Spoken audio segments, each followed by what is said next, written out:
Hello, everyone, and welcome to the final Observable Flutter of 2024, and also the final component of Flutter in Production, our year-end showcase of the state of Flutter in large production apps around the world.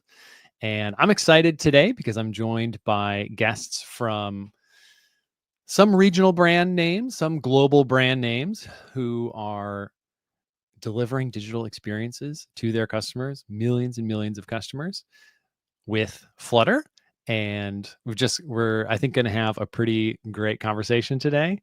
And we do have my dog who just won't leave my side today. So we've got some special company. But before we get started, just remind everyone that this is the Flutter community and we're here to be great to each other today. Chat is off for today's live stream, so being nice to each other should actually just be easier. All right, let's begin. So the first person who's going to join today is Satya from SoFi. Satya, would you like to say a few words to introduce yourself? Sure. Yeah. Hey, everyone. My name is Satya. I'm working at a company called SoFi. SoFi is a fintech company which has products in banking, invest. It's like a one-stop shop. And that's why the mobile experience is very important for us. I'm working as a tech lead staff engineer at SoFi, been here for a long time to see the transition. Excited to share my journey with you guys. Great. Okay. Well, I look forward to hearing more about that journey and transition shortly. All right. Next, joining from Swiss airline software or aviation software, you'll have to clarify for me, is Baird. So, hello, I'm Bernd Rostauscher. I'm from Swiss Aviation Software. We are a software vendor which is very specialized. We build software products for maintaining and operating aircrafts. My role, my role. I'm the head of system and architecture, so like a tech lead. Great. Yeah, and you reached out, your Swiss AS reached out to Google back in February to have a little collaboration and help talk about Flutter. And that highlighted for me, because your app is B2B. So it's not in the open app store, and mechanics and airport hangars who are working on planes are using this app. Yes. And that's the kind of thing that we just never know exists, unless you had said hello. So I'm really glad you did. Okay. Next guest is Dongyoung Lee from LG. Dongyoung, would you like to say a few words to introduce yourself? Yeah. Hi, my name is Dongyoung Lee. I work on application frameworks on WebOS TV. Currently, my focus is Flutter, and I also work on a React-based web application framework called Enact. Previously, I worked on web standards, and so my perspective would be from embedded software development, and we work on our own platform, WebOS, and also I'm originally a web person, so from web perspective. Oh, nice. A fellow web to Flutter developer. That was my path as well. All right. The next guest, 4th out of 5, will eventually fill this panel and start talking about stuff, is Chao Tai from Wolt, which is more of a European name, I think, than North American. So Chao Tai, would you like to introduce yourself? Yes. Hi, I'm Chao Tai. I'm Flutter Competence Lead at Wolt, also a GDE for Flutter and Dart. So Wolt is a company, local commerce platform, and we are active in 28 countries, over 500 cities. But people in states might probably be more familiar with DoorDash because Wolt is DoorDash International. So it's connecting people who want to order anything from food, groceries, flowers, games, and other items with people who want to sell and deliver them. As I said, I'm Flutter Competence Lead, but also I'm a full-time senior Flutter software engineer. All right, great. And longtime acquaintance of mine. Okay, lastly, we've got Gary from Virgin Money. Gary, welcome to Observable Flutter. Would you like to introduce yourself? Hello. Well, I am Gary. I'm from Virgin Money. We're a UK bank. full service bank in the UK, serve a few million customers across here. I'm based in Glasgow, and I'm responsible here for our digital engineering and our custom identity platform. So digital engineering is a bit more than mobile, web, and some of our microservices Java, but responsible for that at the bank. And ready to get go, Craig. All right, great. So you were just teasing some of your backend stuff as well that we'll certainly get to later. Some of the questions that we were able to pull from socials and other questions that even just the Flutter team submitted, because the Flutter team also wants to know what different aspects of Flutter development are like at companies of your scale. Touch on those kind of things. But first question is just, what was your journey? What was your road like adding Flutter to your tech stack? Obviously, if you already have an existing code base, it's a big decision. You can either have the clean break, you can do add to app. If you haven't yet done different cross-platform, that's its own kind of additional distance to the leap of faith. So I'd love, in whatever order, I'd love to hear just some thoughts from you all about your journey to add Flutter to your tech stacks. Sure. Yes, I can go first. So we started this journey more than 5 years ago when Flutter was pre-null safety.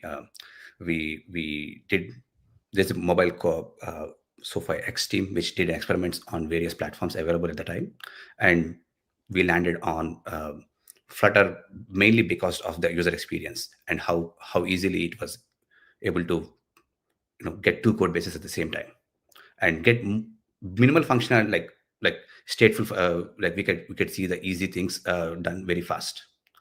But that was 5 years ago. We took a long time to do the actual fully Flutter app. The way that my approach it is through a add to app approach. So we have, for a long time, we had Flutter as a module, and we used to embed that into both Android and iOS apps and ship those apps. And SoFi is a very, very big company. Like, we had more than 100 developers touch the code, which did the migration from native code to Flutter, and it took a long time to touch all the surfaces and figure out the bugs and actually do the features along in both the code bases. And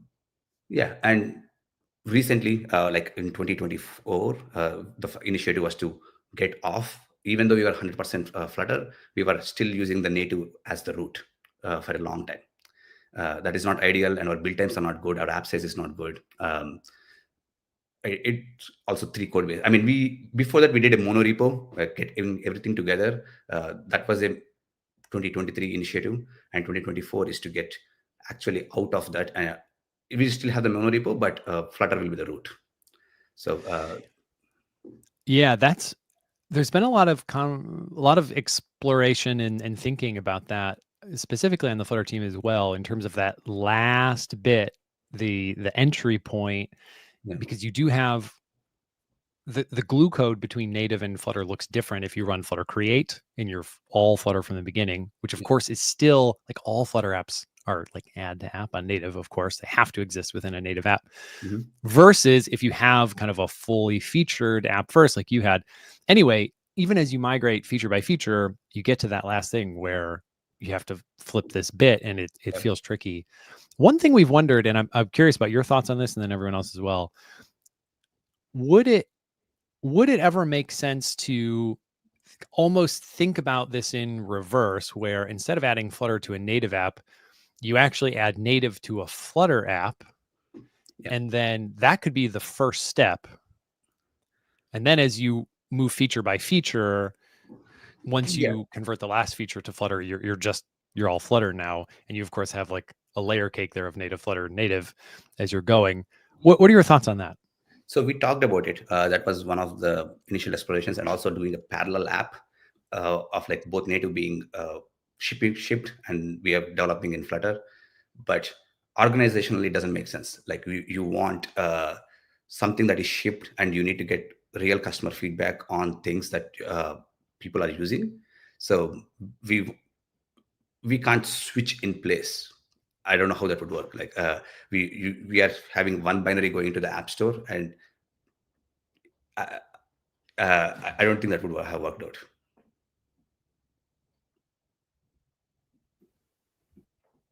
Yeah. Gotcha. Okay, so looks like Chao, you also have some thoughts on this. Oh, Yes. and Gary as well. Yeah. So our company is quite large, and our tech stack is quite wide. And we have a React Native app, we have Flutter app, native apps, progressive web apps. So like many kind of front-end side, different technologies. So our domain is very dynamic. We need to be really fast to deliver value to market. And sometimes we experiment, and sometimes like we take the decision which might not make sense, but for MVP and validating the idea, we just need to connect pieces. For example, we connect some parts from the native apps, some parts from Flutter app, and then make a totally brand new app. So different kinds of combinations, and flexibility here is really important. So it can be add to app, so add Flutter to an existing app, add Flutter to a native host, just a native, for example, Android app or native iOS app. So you just need to be smart and understand how pieces can be connected to each other. And that's called system design, to be more efficient, fast, and flexible. Yeah, being smart. That's the hard part. Gary. So we actually looked at that, Craig. We've actually got two main apps, and so I should have said them when I'll do my intro. I'll talk about that. So we actually said, could we put everything in one app, binary? So basically take both apps, put them in one with the new Flutter stuff, and have a Flutter shell from day one with the apps embedded. But because we had two apps, that would have meant we were two apps on Android and iOS. We had 4 variants of that to manage, as well as continuing to keep making those apps run and improve them. So the management and maintenance of it was going to be a nightmare. And just the kind of technical complexity, a few of our really, really good engineers got it. Getting all of our team on board and understanding that it was too risky. We were worried we would make mistakes along the way. Yeah, there's a lot of layers, a lot of architectural recursion instead of algorithmic. Bernd, you said you had some comments about some Flutter web stuff playing in. Yeah, just to pick up your question to maybe embed into Flutter. That is basically what we did. We came from a pure desktop world, and we were a little bit late in the app game, I would say. The airline industry is a little bit slower moving than it's not consumer market. It's not fast paced. And at that point, we had already some mobile solutions in place, but they were fully only web. And we got complaints that they drop connectivity, they are not stable enough and whatever. And at some point we decided, okay, let's bring this into real apps. And that was 2021. And we looked at that and we said, what, we should build this on iOS and then on Android? And there's even some customers with Windows. No, we will not do that. So we skipped the whole native thing at all, app-wise, and went directly to Flutter. So we have not a super long experience, but we are from day one Flutter.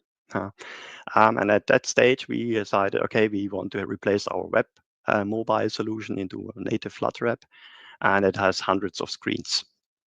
So it takes very long to have the same thing in Flutter. So what we did, we just basically embedded,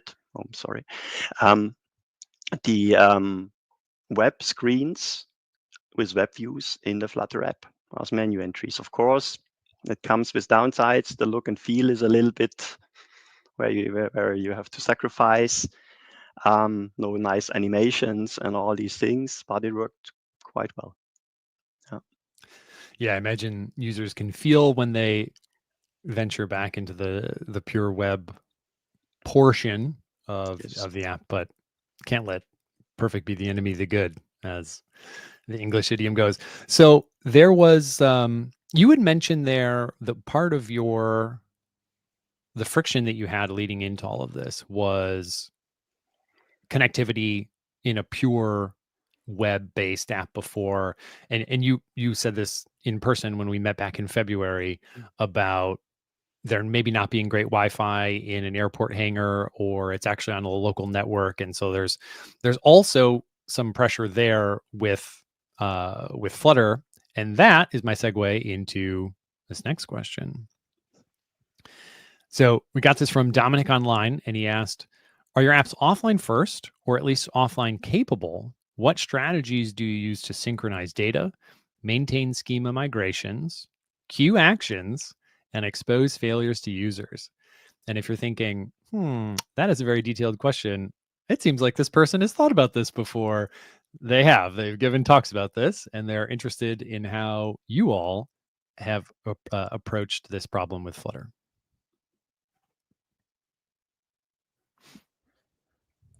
Our app is a fintech app, so we don't have an offline strategy. Like, we need our data to be perfect. Like, we had talked about it, but it doesn't make sense. You need it to be real time. Yeah, I guess that makes sense. It's like stale data is, worse than no data. Yeah, like we don't want, I mean, if we are no internet, we don't just want to stop it. Like, we don't want to have an offline, and we will be liable for things. So yeah, that makes sense.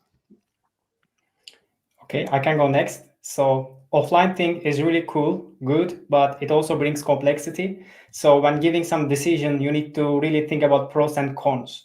Is it okay to have complexity because you really want the app to work, just do the job? When you introduce this offline thing, there will be some things that you will spend a lot of time to figure out and fix. So sometimes you need to compromise from this additional value, and real time is really important, particularly in our domain. For example, our app is used to prepare orders.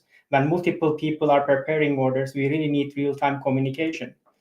So, but at the same time, our people picking or preparing orders, they are working in sometimes these warehouses. So there is not sometimes internet.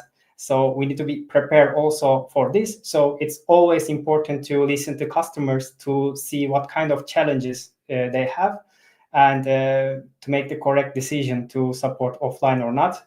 We currently not support, but depending on the feature requests, we can support it.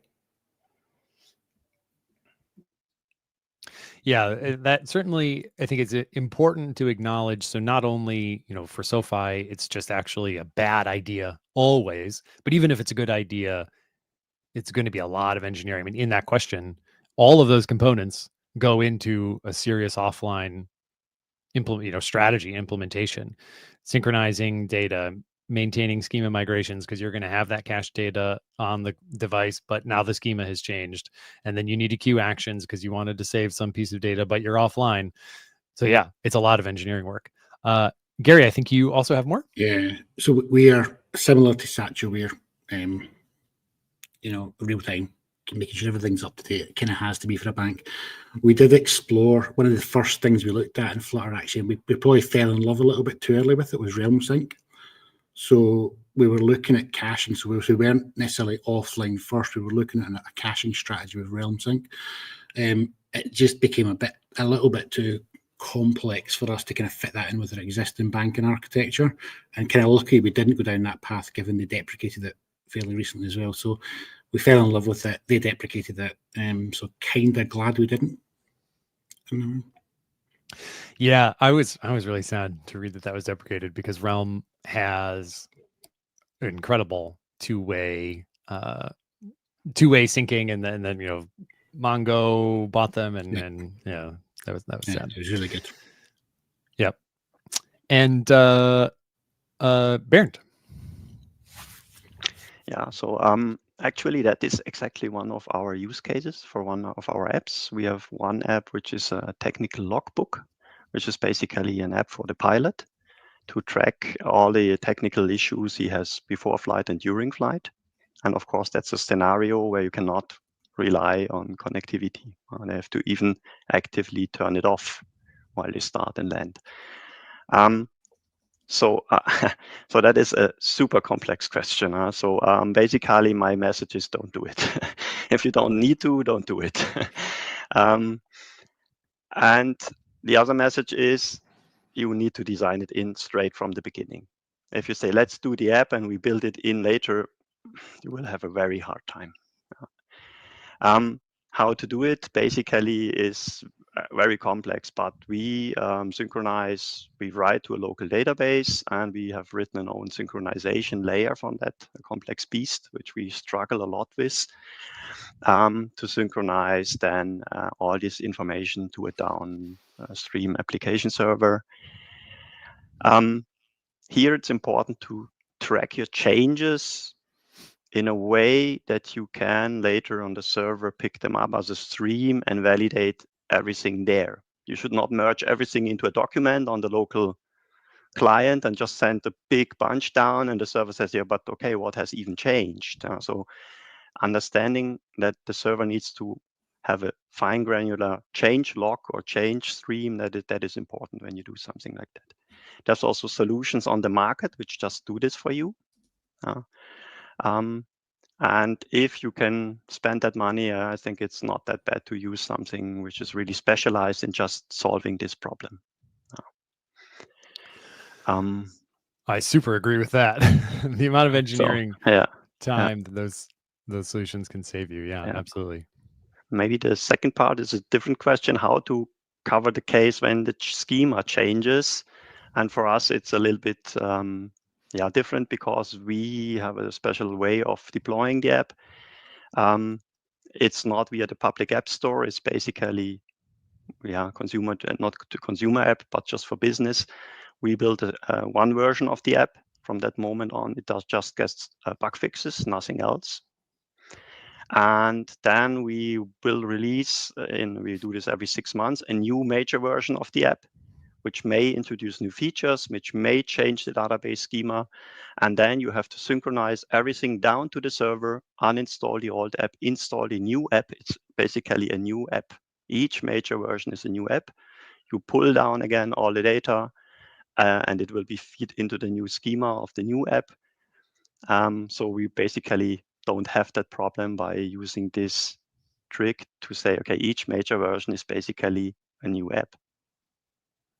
Yeah, and you have very unique constraints there around selling this airplane maintenance app to airlines who then don't, as you were just alluding to, they don't follow any kind of typical end consumer app upgrade path of like, oh, there's a new version, I'll just download it. Yes. It's a whole thing. The whole company moves in lockstep. So you have people using lots of different older versions of your app. Yeah. Okay, next, Dongyung Lee wants to also share a little bit more, and I left the question of the journey to Flutter too early. So yeah, Dongyung Lee, would you like to tell us a bit about how LG made the decision? Yes. In WebOS, most applications are based on the web.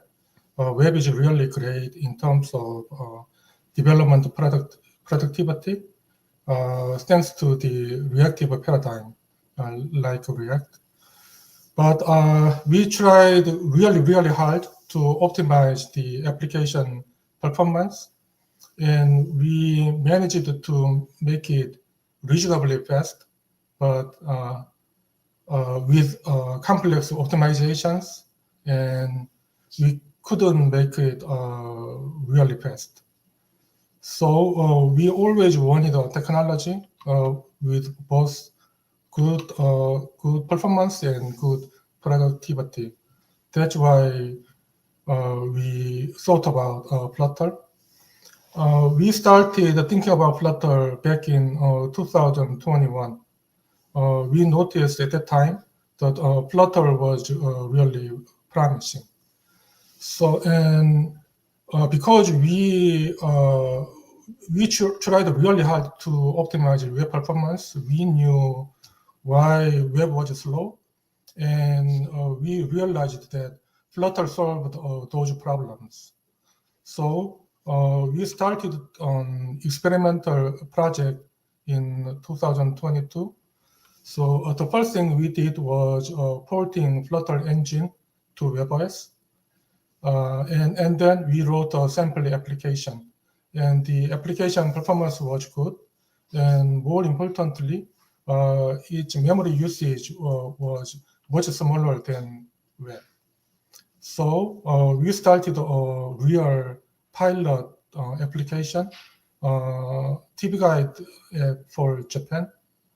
The reason we chose that application was because it was used only in Japan. That means it didn't involve much internationalization work. That's a big technical problem for us. And also, because it's a pilot project, even if it failed, the impact wouldn't be too much. That is the reason we chose the application. And the development was really not 100% smooth. But finally, we succeeded. And today, WebOS TV is sold in Japan, have the Flutter TV Guide application. So it's in production in the market. And we are really happy with the result. And we are currently working on more applications this year.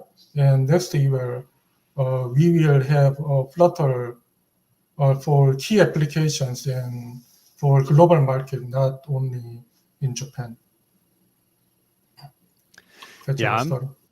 I'm super excited about WebOS bringing Flutter apps to an enormous additional pool of screens, because obviously iOS and Android have long been able to run Flutter apps in the browser and everything, but monitors and TVs and just kind of casual games or actual meaningful apps as well that people seriously interact with. I think that is just a really exciting new kind of frontier for Flutter, and a pretty compelling value add as well, because I think a lot of folks have already kind of internalized and understood, okay, yeah, iOS, Android, two code bases versus two code bases I know versus one solution that I don't, that maybe has some, well, I don't know what someone's route to the hundreds of millions of LG WebOS screens in the world is, other than this. So I personally think that's super exciting. Yeah.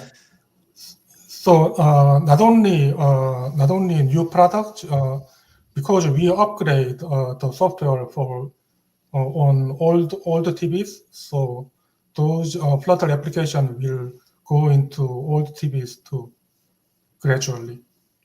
Oh, right. Yeah. You're backfilling to 20 TVs going back to 2021 or 2022? I don't exactly remember, but if I remember correctly, we upgrade TVs for 5 years. Okay. Okay. Well, yeah, that's a lot. That's a lot of screens. And thinking about the different form factor of TVs and WebOS is maybe a segue for this next question. A bit lighter, maybe a bit just kind of whimsical. All answers here are valid. I'm curious what each company, what you've each kind of gone with here. How much do you customize your UI and UX for each platform? So obviously iOS, Android have their own idiomatic things that they think are how the phone should behave, and they're not always the same. And then you've got Cupertino, you've got Material. Some companies don't use a single pixel of either of those. Some use some. So I'm curious just for each of you, and then also thinking about form factor with TVs, how much do you customize this? How does it work for you all? Well, I can start then. So delivery of everything has been a very ambitious, dynamic, and exciting domain. So it's very competitive, and you need to really make a difference when you're competing in this domain. And how you can make the difference is the look and feel when your users use the app. So our company has a really strong brand identity, not only for like the UI component, but also the motion and some really cool animations. Usually, we are really heavy for customer-facing app, which is native iOS and Android, but the Flutter app, which is merchants are using. So we also have our strong company identity. And in our company, we have a design system team, which provides every platform some design tokens, UI components, some guidance about how to give this. And I think Flutter suits best if you have your own design language rather than trying to fit in Android and iOS. Because as Eric Seidel says, I always love this quote. So platform wants us to build for platforms, but we want to build for users. And we want to give our identity and as Volt, not as Android or iOS. Of course, it's important, but our design system team is clever enough to give these correct solutions. So we don't try really hard to fit in iOS and material style things, but we give our own identity. Yeah, I'll just jump in as well. So we when we made the decision to go down this road 18 months ago, roughly, I think we started, three main decisions. There was loads, right? But the three main ones I would say is it had to be amazing for our customers. And a number of reasons. One, it had to look good. One, it had to work. And three, it probably had to be quick to change and adapt and get stuff to them when they wanted new things.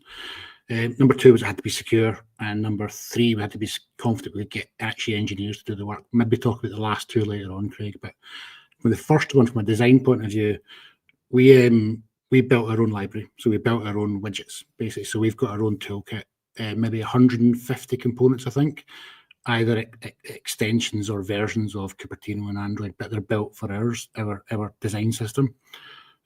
We did that very early doors. One of the first things we did was to build that out. And it's really paying back now. We've got a design system in place for all of our widgets. All of our screens are now templated. So if I'm a developer and an engineer and I've got to go and build something, you're literally picking from a list of stuff, and it just builds. I know you've had Lucas on recently from Widgetbook. That was an awesome tool to kind of pick up early on. So thank you, Lucas. And it was actually going back to how we got to Flutter originally. Leah, who obviously was part of the team, we just reached out randomly to Leah for help early on, and she was incredibly useful in getting us going. And we've still kept in touch. We still do occasionally kind of look at Flutterflow to bring it to life. I think if we get a bit tighter integration with Flutterflow and our kind of own hosted UI components in there, I think you've got something really cool around how you could build that out. Nice. That's so cool. Sorry for the name drops. Name drops, okay? Yeah. Yeah, no, I mean, name drops are great. Both Lucas and Leah still super active. Obviously neither at Google. Leah was, neither currently. But yeah, both super active in the Flutter world, and I don't think mine did. Satya? Hey, yes. So for us, Flutter, one of the reasons we went to Flutter is for the unified design system language, and it is harder to do it on the native platforms. So with Flutter, which is one code base, and designers can say this is the design language that we're going for, and we have something internally called Pacific Design System, which is based on top of Material. So there is not customization much per platform level, but our widget, we have a big widget library, and now we even have an extension where the tokens or like assets are automatically created as code. Like there is a system in Supernova where we put the token there, the designers do it, they do the check-in, and it actually automatically transfers into our design catalog, and then developers can use it directly. Like it's a deeper integration. Just like I was saying, right? Like our design system has like hundreds of widgets. We have a widget catalog, and not much customization per platform. We do at some widgets level, but the main problem will be with like back button navigations, because Android thinks differently and iOS thinks differently. So that's where sometimes we get also into traps, but not much too much into that. We said the same, Satya. Things like back button toggles and switches, we try and keep them to look native, but they're our versions of it. So we're trying to kind of get away from that uncanny valley where it just kind of, if it looks a bit too off, it can put people off. So yeah, sounds similar to us.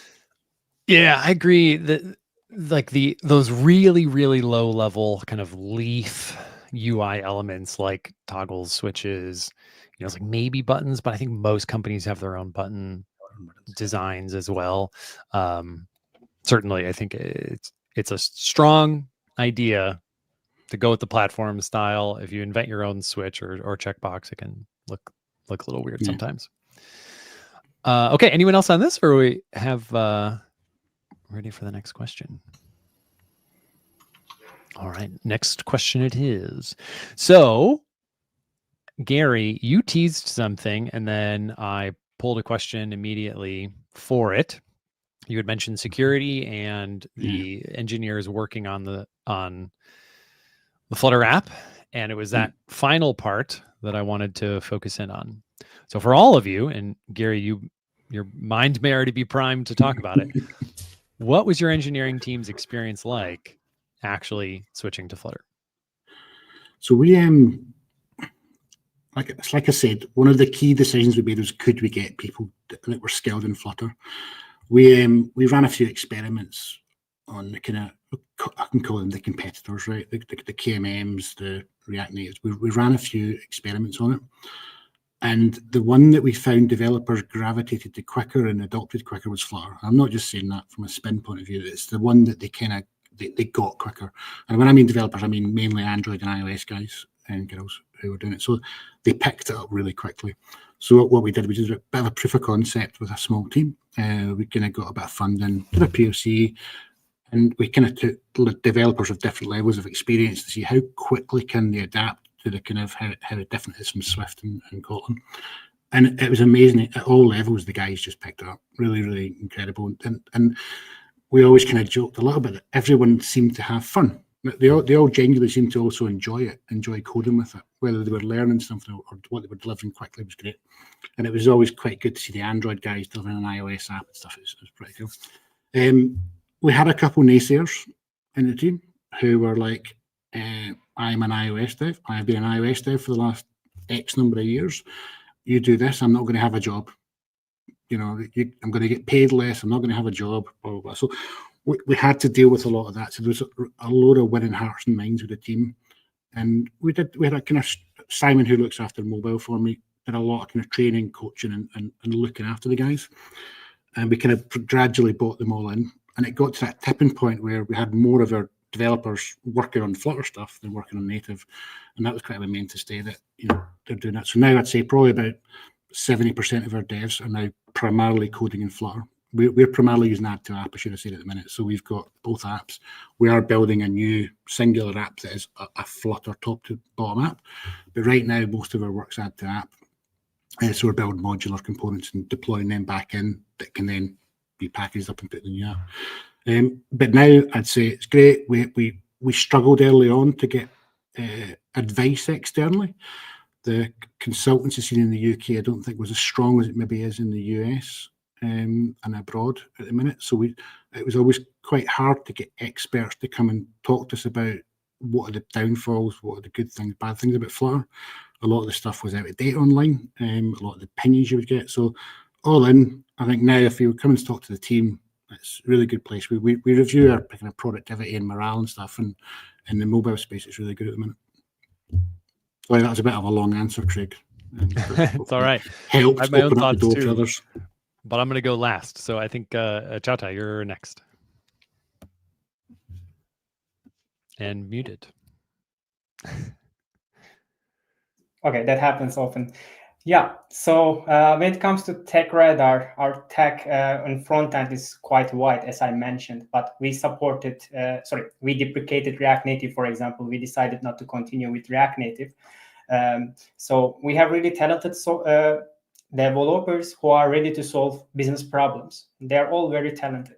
But when it comes to Flutter, it's also a bit a different feeling because there's always some worries about if Flutter is going to continue after 5 years, what's going to happen with Flutter is always there.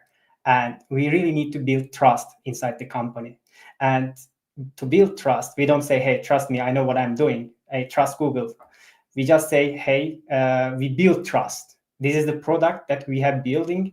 It works fine. Customers are happy. So yeah. And our developers are also like ready to react.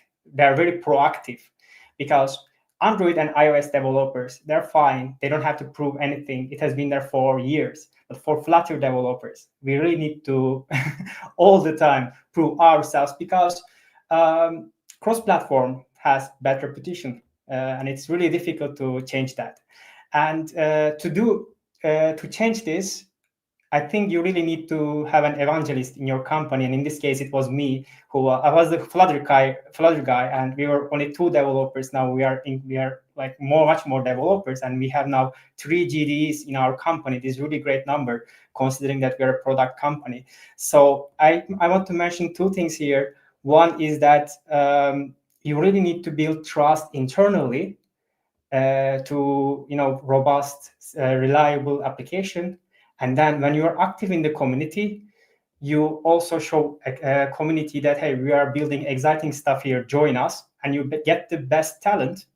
And then the quality of the team increases, and then you build quality stuff. And again, you increase the trust to the stakeholders. So it's like internal stakeholders, you get the top talent, and then you continue.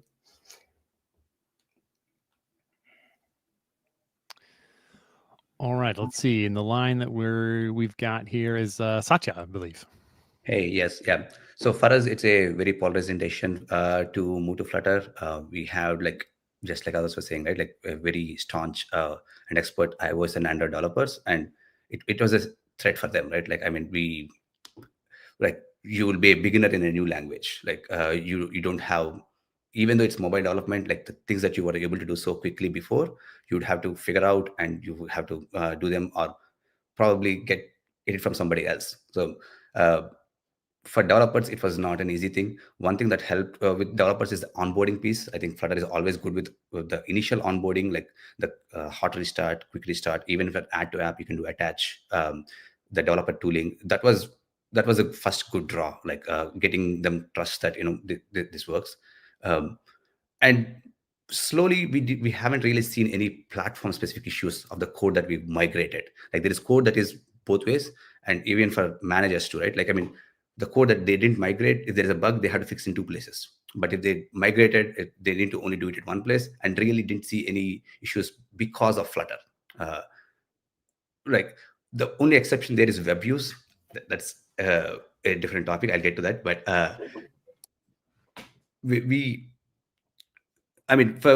it is a slow progression. I mean, it took over years. Now it was a decision to put, like, Flutter in the job description too. Like, there was we started hiring for mobile developers for a bit. Now we officially say, okay, we hired the Flutter developers.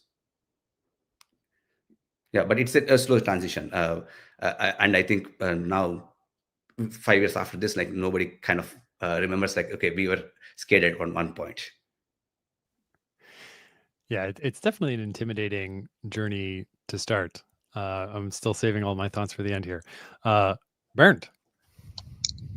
Yeah, so some experience from our side. So we come from a different world. So we had no mobile experience at all, not even knowledge. We have also a little bit a different setup. So for us, we have a typical 3-tier application. We have a backend, a database, we have an application server, and we have front ends. And all of that is running on-prem on the customer side. So basically, the apps are directly talking to the customer's application server. So no cloud in between. And we have a full stack from the backend to the front end with full stack developers. So basically, the same guy creates the database tables, writes the application server code, the APIs, and then needs to update 1 or 2 front ends. The old one, which is the desktop front end, and now mobile apps. So basically what we did 1 week of training. So they are all very well experienced Java developers. We did 1 week of training for Flutter. Then we said, okay, 2 months, have fun, play around. And then we did another week of training and collected all the questions and all the doubts and whatever. We had also some help from some experts, which had already a little bit more experience here. And that's it. And then we said, have fun developing apps. Of course, we also have a little bit of specialized team, which is taking care of all the building, all the deployment, all the automation in the back end. So the developers not touch that. They write their code, they run it on their desktop. If it's fine, it's feed there, and then the specialized team picks this up and makes a real app out of it. And the feedback is great. The people love it. Yeah. Some of them don't want to go back to Java. Yeah, in my experience, changing tech stacks is like, I won't, and then, until you do. And it's like IDEs too, I was never going to leave Sublime Text. And then one day I tried VS Code and now I really like it. Dongyang Lee. Yeah.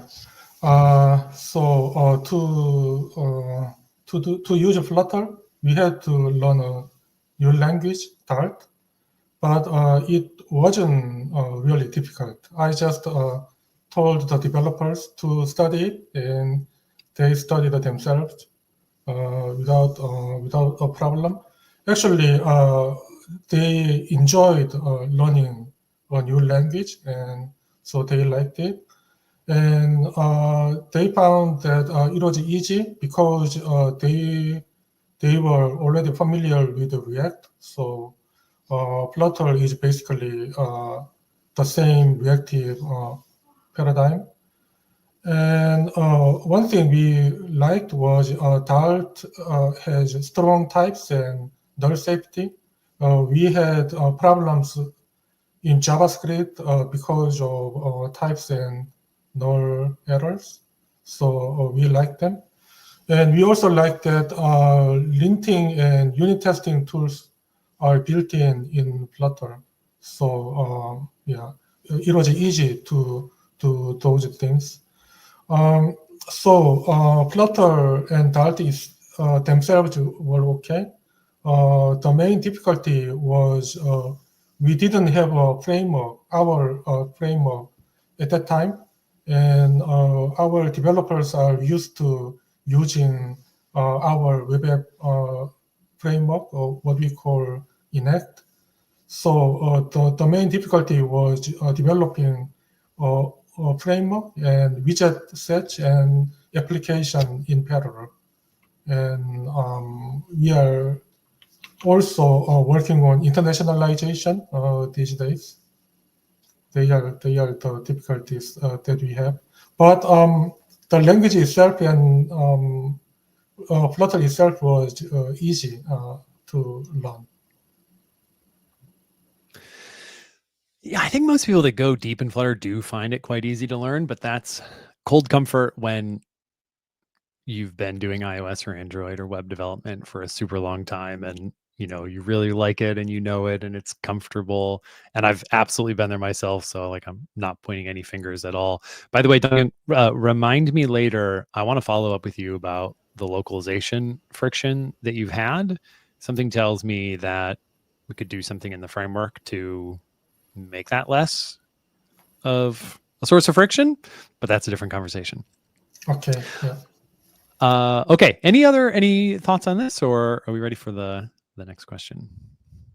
Yeah, one thing I kind of forgot was the Dart language itself is quite new. Like nobody knew Dart before we started doing Flutter. So it was like we were experts in like Kotlin or other languages, and there were backend developers who were Kotlin, but getting into Dart, and also it was not as matured as other languages, right? So and there are some things that we just can't do, and we're surprised to learn. It was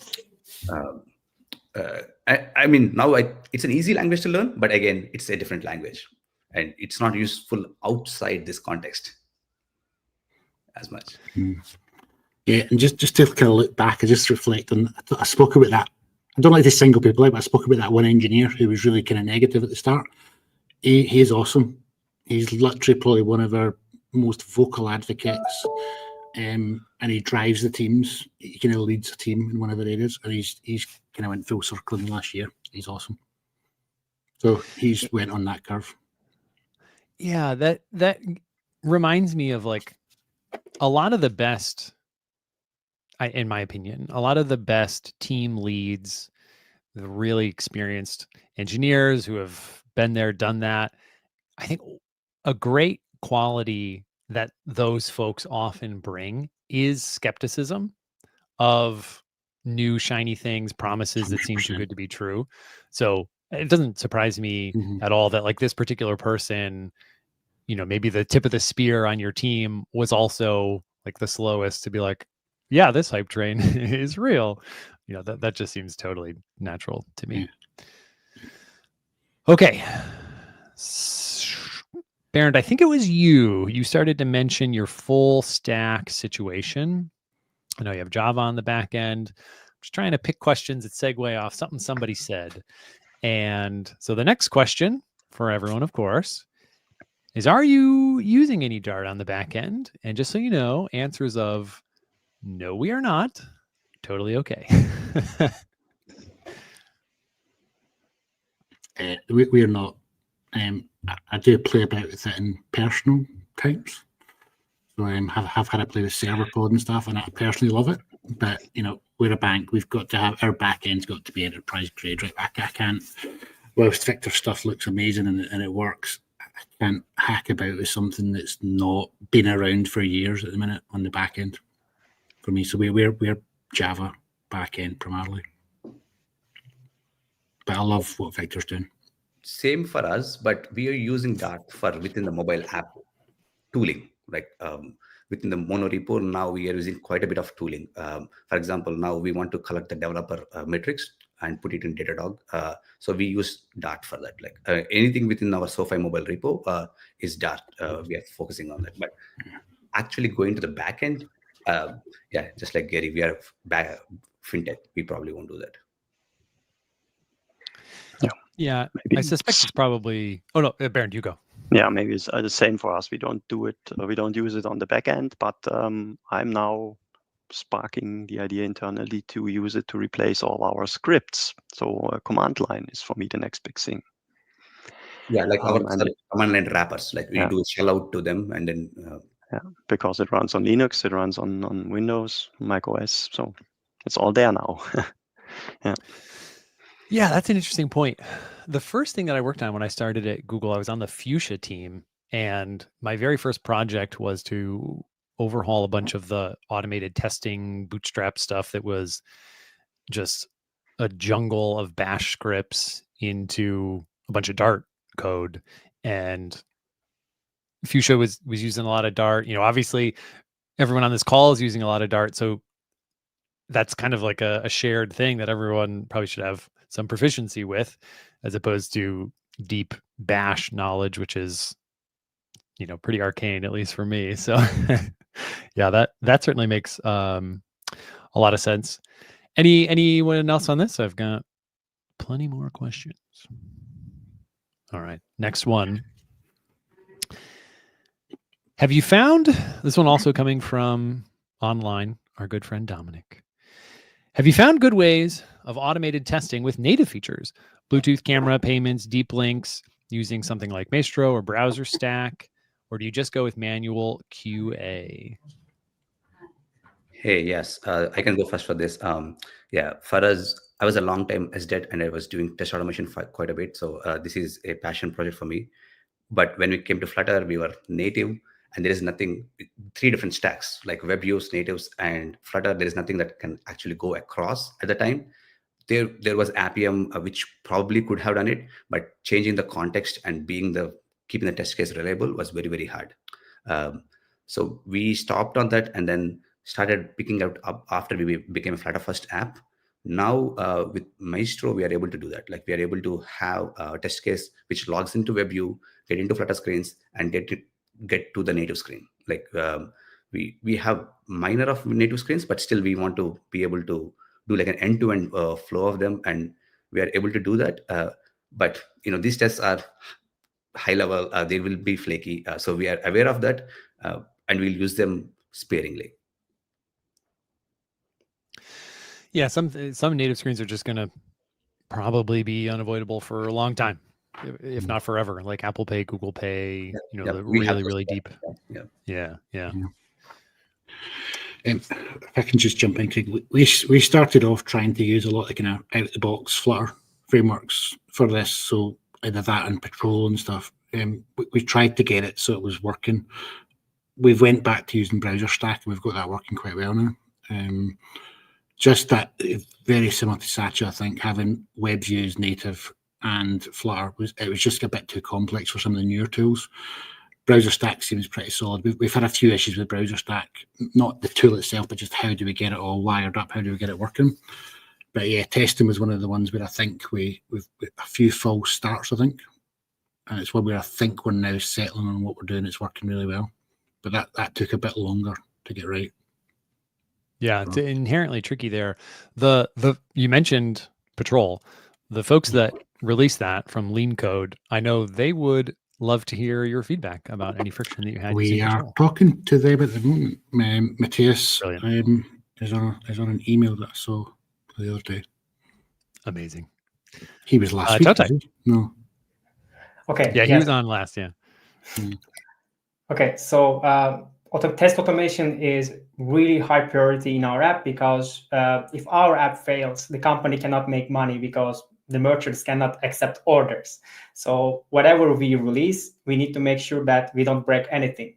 That's why like widget tests, unit tests are the highest priority we have. But at the same time, we don't have really unlimited resources. So we are trying to solve so many things and bringing like the bar for the automation and highest quality test quality thing, it's not easy. You need to invest and you need to have really good reasons to do that. So we are of course investigating all the time, but there are other things at the same time we are trying to fix. So until that, we are trying to do manual testing for this kind of native functionality such as camera, notification receiving. We know that Patrol brings us a solution, but there's also Maestro on the table because Maestro gives us opportunity to reuse what the native apps in the other teams are doing. And also bringing external people to our project is easier when the tool we use is used in other platforms as well. So like although Patrol seems really promising and it's really smart, we need to have some solution that is familiar to people who can jump in and contribute to this automation. That's why Maestro is now getting more attention from us. Yeah. Yeah, I wonder if Patrol will ultimately take off most with Flutter first kind of projects. I think that could potentially be how that ends up playing out. Dongyoung. Yeah. We have an automated test system, a very large collection of test scripts. They are written in Python. So we developed a plugin to expose APIs so that the Python scripts can control Flutter app. So that way we integrated Flutter apps into the existing test system. What was it like driving that from Python? Were you instrumenting the specific actions within the launched app and what you're testing from Python, or are you just you were? Yeah, we can click a widget or send some key input and read some text, things like that. Like Python Appium binding? Similar, yeah. I see. Yeah. Okay. Satya. Yeah, so one thing I kind of glossed over is like end-to-end testing is a tip of the pyramid. We do focus a lot about unit tests and widget tests. Those are like, we have 15,000 tests now that run on every merge commit. So they run, they have to pass for you to be going through, and also integration test on top of it. And our integration tests, because we are a web view in the front, so we don't touch those things. Integration tests can't touch those. So and also we view them as component tests, meaning that we mock everything. We have a custom wrapper on Makun proxy in Dart. So we do all our integration tests, boot up the simulator, they run in our local CI, but they don't actually hit the network. Hitting the network is the Maestro's part. So we are very much focused on the testing pyramid and making sure we can scale our app. we're talking a lot here about kind of functional testing, automating unit testing stuff. I think we've got some pretty cool tools internally to do that. We could probably talk all day on some of that stuff. One of the areas that we focused on and made a commitment on was to make our app really accessible. We can often forget that, there's a lot of our customers who aren't as lucky as some of we are in their sight, in their hearing, and their touch. So there's quite a lot of customers that we need to look after and make sure they can use our app. So we've invested a lot of time in that UI framework and toolkit that I spoke about earlier, making sure that it works for voiceovers, it works for screen readers, it works for big screen, small screen, font scaling, all the kind of stuff that can be easily forgotten about and you get picked up at the end. We invested in a lot of that in our toolkit early on. So when we're building screens, we're testing that the basics work, so the things are read out, and we do a lot of testing with some of our customers that are we kind of reading the things out in the right order. So we do a lot of testing like that as well with our app, and we're starting to get a really good framework where we get people who have got these kind of vulnerabilities, and we work with them to make sure that it's really, really accessible. That's really, really important for us. Yeah, that's awesome. I love it's easy sometimes for accessibility to be left as an afterthought, and the Flutter community is blessed with a couple of champions who keep reminding everyone you've got to think about accessibility from day one. So, but the testing of it is tricky, so that's great. Yeah, I mean, there's a whole thing with we got a point where I think some of our devs were probably getting a little bit too excited and carried away with some of the cool stuff we could do with Flutter. It's a load of cool stuff. Some of the packages are incredible out there, right? But we have to focus on our customers, and some of those need more help than others. Yeah, I'd love to. Let's talk more. I'd love to dive into some of the specifics of your accessibility testing. Maybe share some secrets with everybody, because that sounds awesome. All right. Next question. Again, from Dominic. Just old faithful of good questions. Do you use any server-driven dynamic layouts? If yes, what are your strategies? For example, maybe a custom representation of a layout driven by a CMS, like your own DSL, or remote Flutter widgets. That's a package if you haven't heard of it. But if you haven't heard of it, you're obviously not using it. Or even plain HTML in a web view. So yeah, any server-side, server-driven UI from any of you? Yes, so SoFi is a big product, and we have lots of developers, and one of the teams use server-driven UI. It is like a dump of Flutter code, and then there is a parser within the client code, and which interprets the dump from server and then generates the widgets on live. I think there are lots of other frameworks that do it, but when we started doing it, they weren't there, or they weren't matured enough, so we did our own thing. It works for the most part, but it has its own challenges. So it's not widely adopted, but one product definitely uses it. I'm happy to jump in. We've got a bit of a mix. So I think, like I mentioned earlier, most of our stuff is kind of quite straight API driven. Go get content, bring it back. The new app we built is every single string's content managed. So from day one, it was all content managed, and we built it all for multilingual. Multilingual for us could be, we've not got the same problems Don Young's probably got about rolling it out to a lot of countries. We're based in the UK pretty much, but being able to have a different kind of internalization or language set for younger customers, business banking customers, personal customers, we got it set up so that we could kind of toggle the content for that. In the actual UI, though, we've integrated with content management, so we have got some content-driven screens. Some of our app is completely driven from our content management platform. We've not went full in on that across the whole app because we thought it would get a little bit too complicated and a little bit too hard to manage. And then again, being a bank as well, we have got some kind of longer journeys in there around, you're applying for a product, you're doing something that takes a bit longer. Some of that, what the customer sees next, is driven by the API rather than a content management solution. So bit of a mix. We have got some web apps in there as well, sorry. So we've got probably all versions of that server-driven content in our app.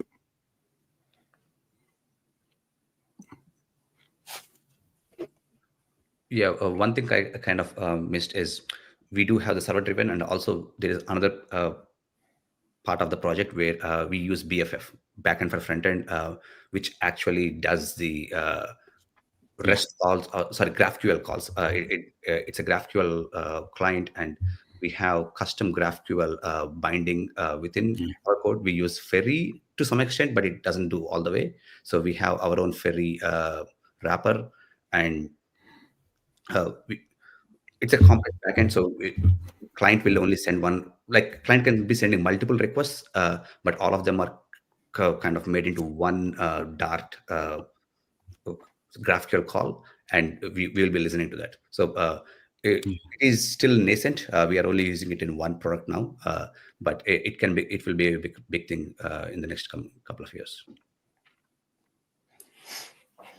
Yeah, I also can say that we prioritize BFF in our solutions because it increases the modularity. So when we have some solutions and we want them to be reused elsewhere, we don't change the BFF implementation, but the backend guys handle whatever is needed to make this work. Yeah. All right. Another question. This one very, very internationally minded. Also from Dominic, but there's a 200 character limit, so it's been truncated to just D. How do you handle legal requirements? I also had to reword this to get it into 200 characters. How do you handle legal requirements that can differ across jurisdictions? At which point in your app does it know in what country it's operating and then decide which features to expose? Is that deduced at runtime, maybe compile time? How do you keep yourselves compliant? Okay, I can start. I think this is one of my favorite things about being a front-end developer, because we just request things and the backend people handle. For example, if you want to show something and if it is not legal, then we receive null value, so we don't show it. So it's a blast to be a front-end developer in this case.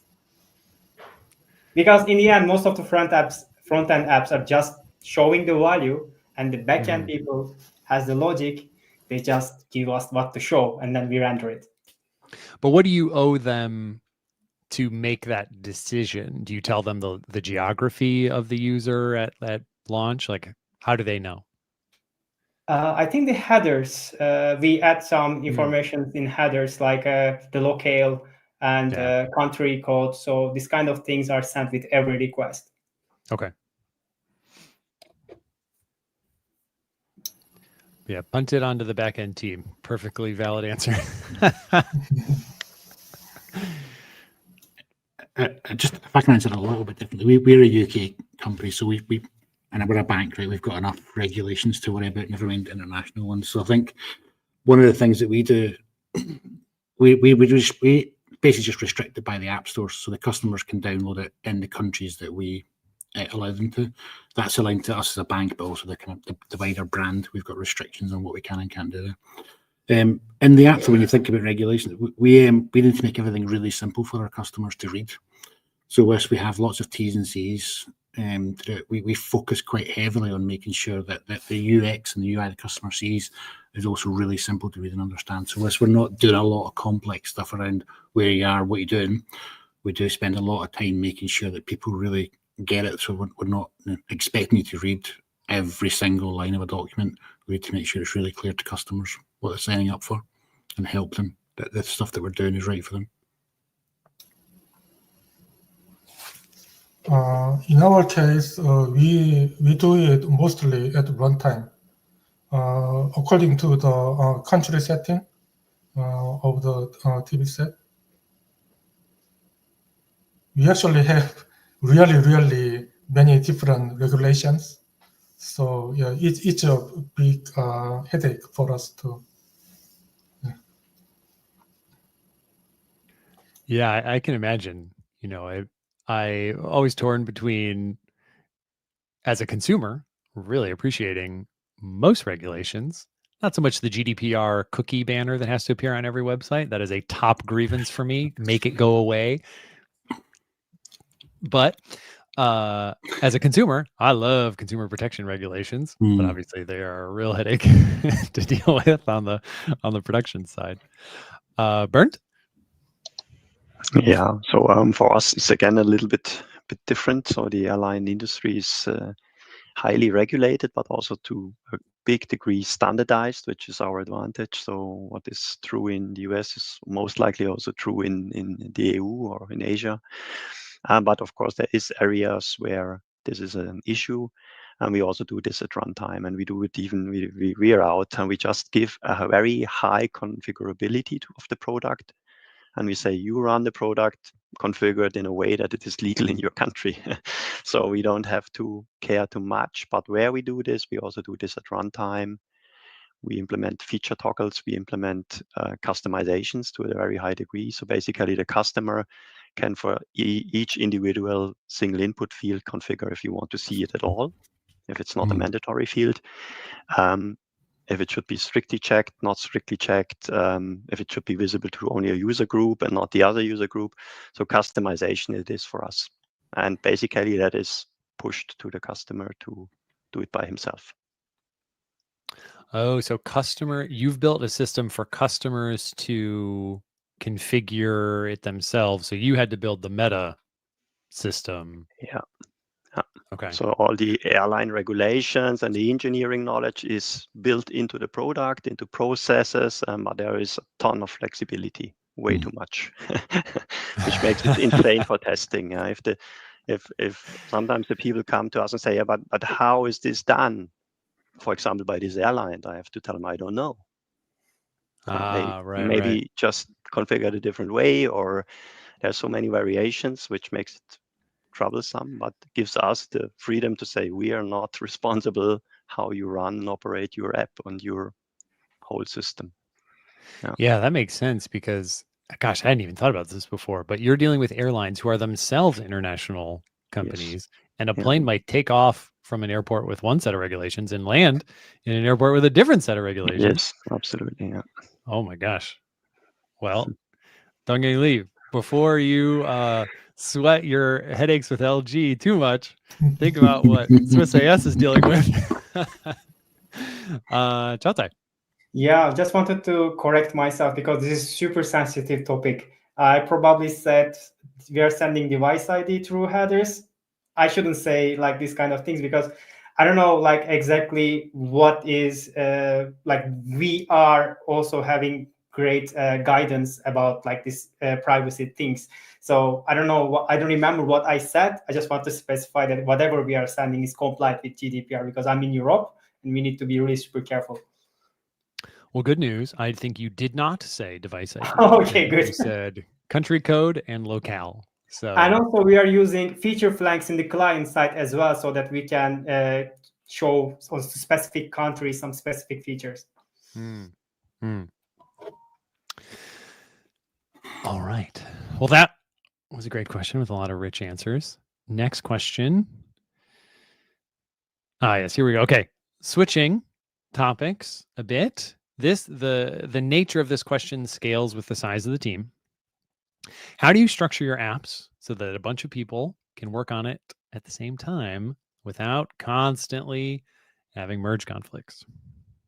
So you have like sub teams that are feature specific. Do you have layers where your sub teams go? Like, how do you keep people from stepping on each other's toes? So when we started our app, we had only one package. So one Dart package, because we need to embed it into as a module into Android and iOS. So we had only one package, and we were using a lot of code gen. So those used to cause so many merge conflicts. Like every time there is a merge, and we are not doing a great job of like having a mocks within their own files. So it used to constantly have those merge conflicts. We did a few things. First thing was we did in GitLab, there is a thing called merge train. Merge train make sure that it is not merged immediately, but it does like a merge queue where it will make sure all the things that are in the merge train will be merged first. That's one thing. The other thing we did was like remove the CodeGen files from Git. That was a controversial decision because you wanted to, when you get the app, you want to build it quickly. But this was causing a lot of problems. Like even a small change can increase the increment, and then even within the merge train, sometimes your MRs are getting pulled back. So this was a hard decision. So we pulled out all the generated files from Git, and also have a custom CodeGen wrapper on top of it on the CodeGen piece. I think long term, the better thing to do, I have seen other Flutter companies do it, where we modularize it. Like we modularize the app into small pieces. Each feature or business unit can have their own modules, and then we'll reduce the conflicts. We are getting when you say modules there, you mean a separate Dart package with its own pub spec file and its own dependencies, and then the main app pulls those in? Yeah, like a monorepo which has like sub packages, and there are usually the developers are working on their features, like on so the merge conflict should be reduced by that. Yeah, I think that also really helps just remind everyone where to write code. It's like you're clearly writing code that belongs in the blah blah blah package. Why are you putting it in the main app? And I also want to. So I believe Chotai, you're next. And I want to seed the word monorepo to everyone. Some of you may know that Flutter itself just went back to more of a monorepo situation, bringing the engine into the main framework repo. So yeah, with monorepo thoughts in mind, Chotai. Yes. So architecture is my favorite topic. I can talk about this for an hour, and I'm finally happy that we are a little talking about this, because it's very closely related to the architecture. And the way to decrease the conflicts and modularity is all about, I think, architecture. And I'm very happy with the recent Flutter team's work about architecture guidelines. Surprisingly, it was very close to what I prepared internally for our teams. So like it was very close to also Android architecture guideline. That's why it's also important. So how this helps? This helps us to onboard people easily, because it's familiar. For example, when we need some features and we only have native Android developers, they can quickly jump into our project and follow the similar patterns. And we have layered architecture as suggested in this document. Like in short, I think this modularization is super important for us, and it's possible with great isolated architecture, isolation and architecture. And I think for Flutter, the advantage is that Flutter is very flexible and introduces many great opportunities to the business. So you have this add to app feature, or you can do lots of combinations with different stacks. You can add your Flutter code to web. You can run Flutter app in the Android. You can run the Android in the Flutter. So lots of things, lots of opportunities, but you need to know how this is possible. You need to use, and this is possible with modularization. And also the key to modularization, in my opinion, is really good understanding of dependency injection, because like to make things isolated, you really need to understand how things are connected. We made a mistake earlier that our dependency injection solution was usually dependent on this i.get. How things were connected, it was implicit. Then we switched to make these dependencies more explicit, so that we know how things are connected to each other, so that when we want to modularize, when we want to plug into other solutions, then it becomes easier. Yeah. So we I remember, I think it was the first time I met our CEO, our new CEO, a couple of years ago. She said, we have code in one place. So basically that meant, you know, if I've got a payment feature in one app and in 2 apps and 3 apps, it's the same code that has to be running. So that kind of led us, it had to be a modular architecture for what we did. So we've got Dart packages for functional things. We've got a number of kind of horizontal core packages, the UI, the networking, the security layer, and then we've got kind of feature packages that sit on top of that. And very loosely now, we've probably got teams own the packages. So there might be 3 or 4 people that own the login journey, people that own the identity stuff, people that own the account lists.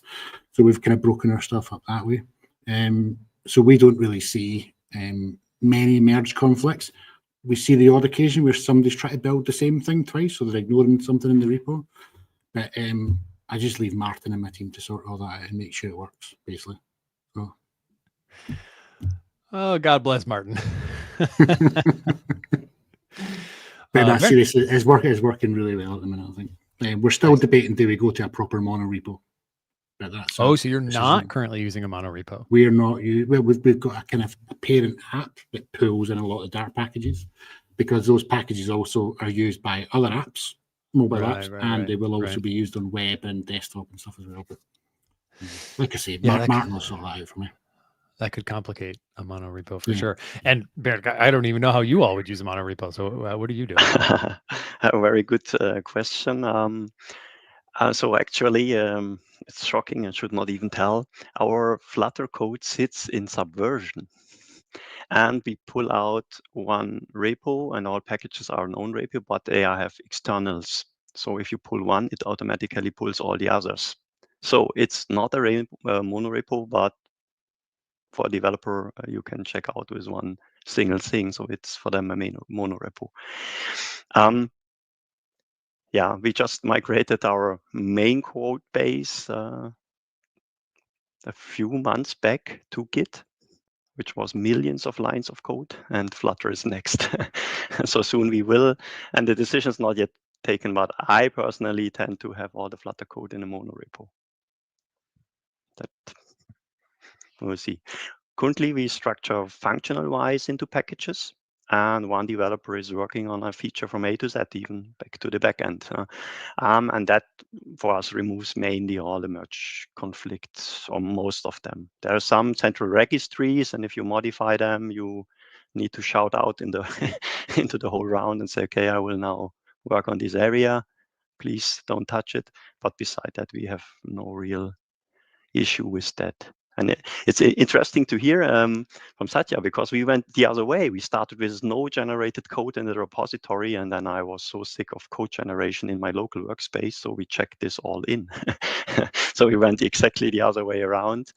For us, it's working well, but it's maybe a little bit not that large scale. So yeah, but we do that. We put in all the generated code.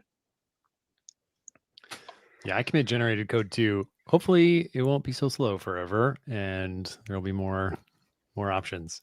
Satya, back to you, I believe, right? Yes. So Kakate touched about DI. So DI is a sore topic for us. I think we did a mistake when we did our architecture. We used service locator and dumped everything in there. Our service locator is like 500 or like big, and everything is like a global state. Like so we are paying the debt. Every time I need to write a widget test, I need to mock 20 different things. It's wrong. So we kind of fell into the trap. Now we are slowly coming out of it. We realize it, and then we are coming out, and we are trying to do more of like constructor injection, and try to do. Kotlin has it, like Android has like the dependency injection directly through constructor, but there is not such thing as we know in Dart. So I think it's more of figuring out how to do the DI properly, and that will also help with putting things in its place in modularization. For example, our design system is in the same package as the other things, so we can't really modularize easily. Like we need to first pull it out, put it in a different package, and then other packages, other business logic can break apart. Yeah. Okay, Donggung, you have some thoughts here as well. About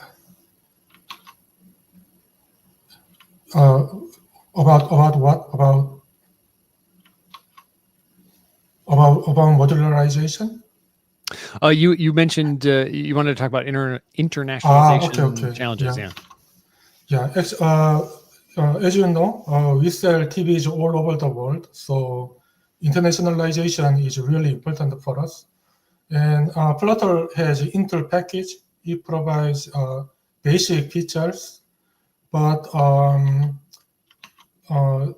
doesn't cover all our use cases. For example, some locales are not supported, such as Kurdish language and Hausa. Do you know them? So, and it supports like ENUS, ENGB, but not ENHK, ENKE, ENMW, and so on. And only Gregorian calendar is supported, and Ethiopian or Persian calendars are not supported. And one important thing is that we often need to customize internationalization data according to our local office's opinion. We have to follow. So we need a tool to customize internationalization data. And we also need a tool to convert CLDR data into inter. So yeah, those things are missing for us. So what we are doing now is for some features we use inter, and for some features we have to use our JavaScript library, existing JavaScript library. So what we are doing is we run a small JavaScript engine as a plugin and use our existing JavaScript library. So that's not the most efficient way, but anyway, it works. So in some sense, it's a good thing because it's possible to use libraries in other languages if it's really necessary. Yeah. First, that was super interesting. And yes, separately, I'm going to work with you to make sure those issues are known and tracked on GitHub. We didn't even get into talking to native code. You obviously just mentioned it, talking to some JavaScript, but that's obviously a whole, huge aspect of Flutter and growing, as there's a lot of work from the team that was even announced. Although I guess it was teased because it's definitely speculative about direct native interop. Yes. What day was it? 2 days ago during Flutter in production. But we are running very low on time for today. So instead of exploring all of those still yet untapped veins, I'm going to give each of you a moment to close with some final thoughts. They can really be whatever. And then we'll wrap. So I believe, Chautai, you wanted to go first. Okay. I would like to finish it with my final thoughts on why I bet on Flutter. First of all, the efficiency. Eric, again, I will quote Eric Seidel. He says in his talks, don't build this damn thing twice or more. So Flutter works on any device that has pixels. So efficiency is really important nowadays in like a really competitive businesses. We really need to ship fast and bring value to the customer. The second thing that I would like to highlight again is value. They're delivering value. And what Flutter enables is delivering the value simultaneously with frequent updates. That means that regardless of the platform, Android and iOS, we ship together bi-weekly, at the same time. So this means that, first of all, we are fair to our merchants because merchants use the features. Imagine that some merchants has iOS devices, some other merchants has Android devices. One has the new features, the other doesn't have new features. So this is not fair to them. Second is that we take business decisions based on data. Imagine you implement some analytics in code.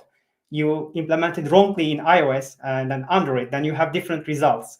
So also you want to get customer behavior very fast. So that means that you again need to ship to fast and validate the features quickly. That's why two things, again, why I bet on Flutter. One is the efficiency, the other is delivering value.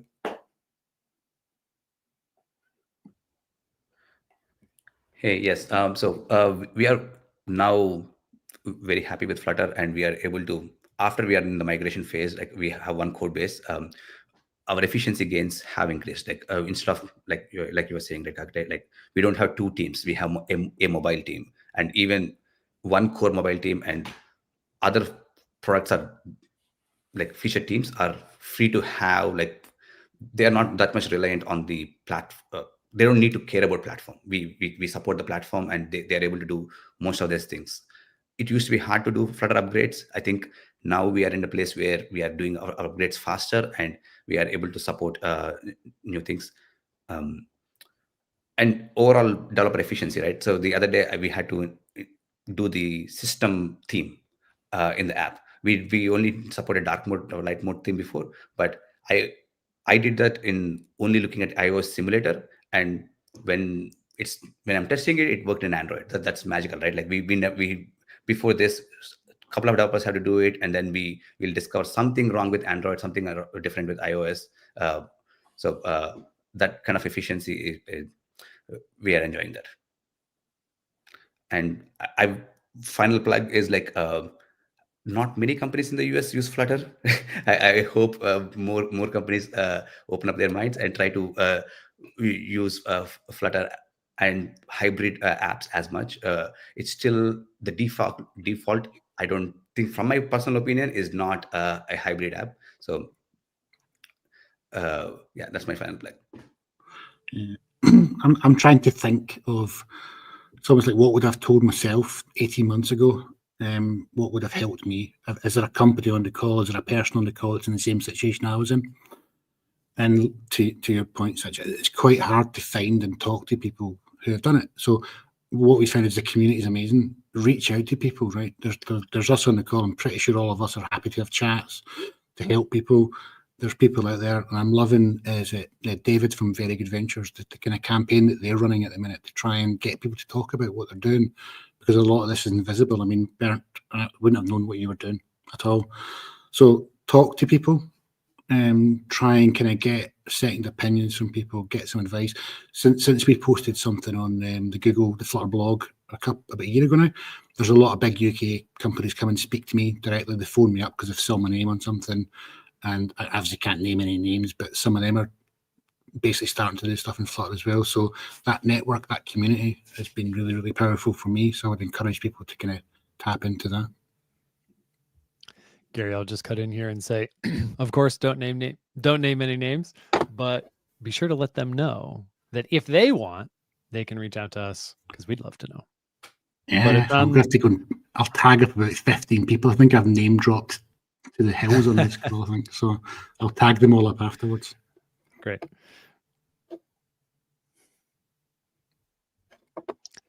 So then maybe I go next. Yeah, for us, it's of course all the things that everybody loves and knows. It's the UI, the fidelity. It's of course the developer experience with hot reload and all these things. But for me, one main aspect was really the Dart language, which systematically prevents programming errors, which is a very super important aspect to just deliver high quality in the end. Of course, screen and UI library, that's an important thing, but also there for us, it's more important to have this cross-platform support, this wide range. We need that all. We have Windows laptops for mechanics, we have iPads, we have Android ruggedized tablets, we have mobile phones, and some demand for the web. And that is a key differentiator from other similar solutions. They most often cannot deliver for the web. So the platform support and the adaptability. Our main target platform is the tablet, not the mobile phone, which is also maybe a little bit different, but it needs to scale to a desktop, a Windows desktop, and it needs to scale to a phone. And all that is delivered fantastically by Flutter, I would say. Yeah.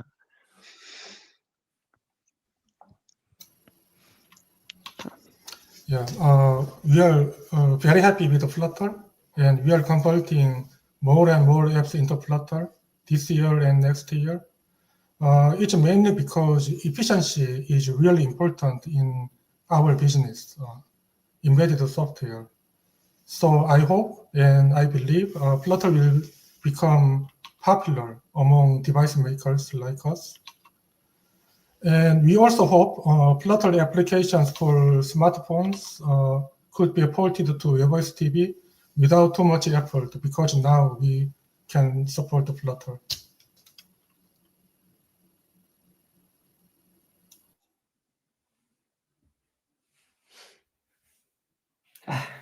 Of course I'm muted.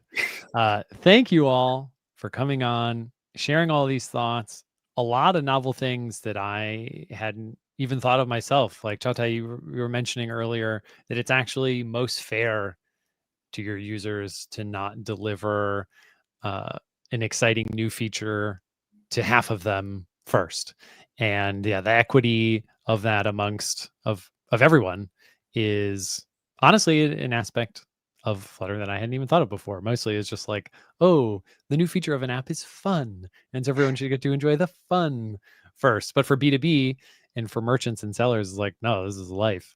So yeah, I mean, a lot of really, really interesting thoughts. As you all said, there's topics that we could have filled the whole time talking about just those. We didn't get to a ton, but this was really insightful for me. I hope folks in the audience also found it insightful.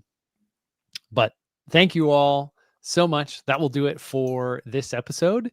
And then broadly speaking on Observable Flutter, this will be the last one of the year, and I may be off for a little bit to start 2025, but then I'll be back at some point before too long and we'll resume a normal schedule.